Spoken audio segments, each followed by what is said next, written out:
మన ఆశ్రమంలో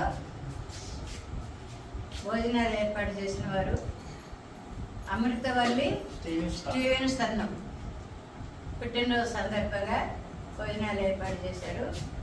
వారి భోజనాలు ఏర్పాటు చేశారు కావున వారిది పుట్టినరోజు కనుక వారికి అందరూ ఒకసారి క్లాప్స్ కొట్టి పుట్టినరోజు శుభాకాంక్షలు.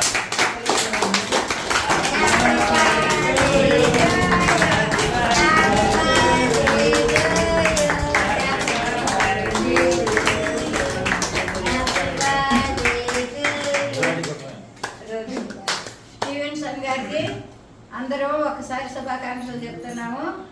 వారు ఇటువంటి పుట్టినరోజులు ఎన్నో జరుపుకోవాలని, వారు ఎప్పుడు ఆయుర ఆరోగ్యాలతోని అష్టైశ్వర్యాలతోని సుఖ సంతోషాలతో ఉండాలని చెప్పి కోరుకుంటున్నాము. ఇటువంటి పుట్టినరోజులు ఎన్నో